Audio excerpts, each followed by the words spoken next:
Hello and welcome back to the Gaming 5. I'm sure you've heard the term armchair CEO, someone who basically thinks they can make all the right executive decisions while using 2020 hindsight and virtually no knowledge or any sense of business. But some of us, we know how to appreciate the good stuff instead of hoping we can bend the will of entire companies around our little fingers. And I'm here to tell you 5 things I appreciate about modern gaming.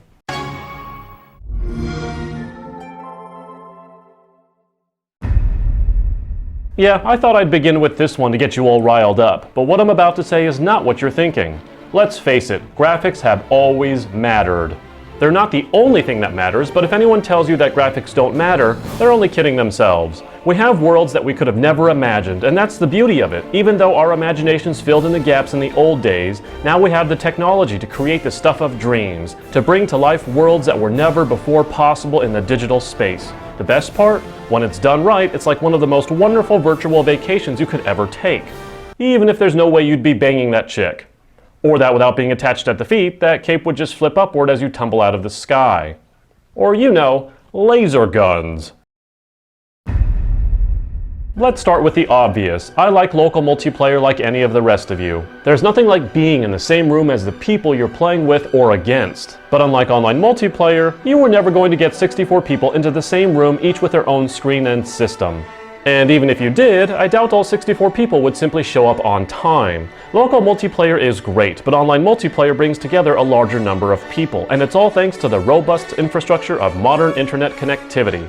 If you prefer the single-player experience, I get it. There's nothing like not dealing with the general public when you just want to kick back and relax. But there's also nothing like kicking back with a friend or two, which often makes joining up with those larger numbers of people just a little more tolerable. Unless your friends are utterly useless.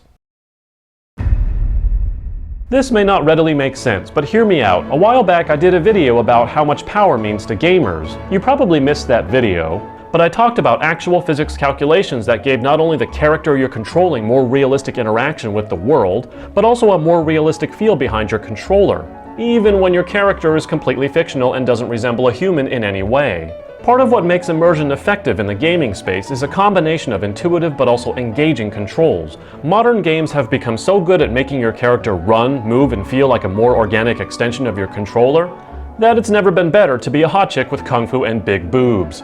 Or maybe a weird fat dude with chains if you're into that sort of thing. Nah, let's stick with being a hot chick with big boobs. Or whatever this thing is. But of course, this isn't how combat looked in RPGs of old. What modern gaming has done is allow us to meaningfully combine elements from various genres to create variety. This hybridization of genres is where gaming is finding its creativity, and it's working in more ways than one. In fact, new genres have been born out of the need to create something new out of something old, such as how the MOBA genre was born out of strategy games, as well as MMOs being born out of RPG games. So not only do our games now more often than not combine elements between each other's genres, but new ones have been born that did not exist before.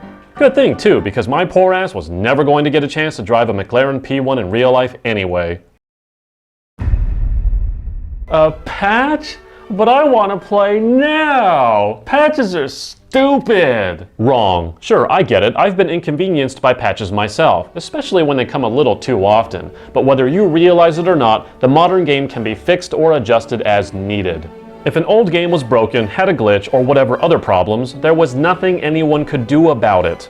The game's code couldn't be changed at the consumer level. But now, quite simply, we can. There's not much more to say here. You hate patches because you think only you matter. So when you have to sit tight for 15 minutes while your game patches, the entitled you thinks the game is broken when it's instead so complex that you couldn't hope to have written the code yourself without probably 10 times as many bugs and issues. Don't hate, appreciate? Maybe that'll become a thing someday. I sure hope so. Doesn't it get exhausting reading or listening to people complain or hate all day long? That's it for today. See you next time on the Gaming 5.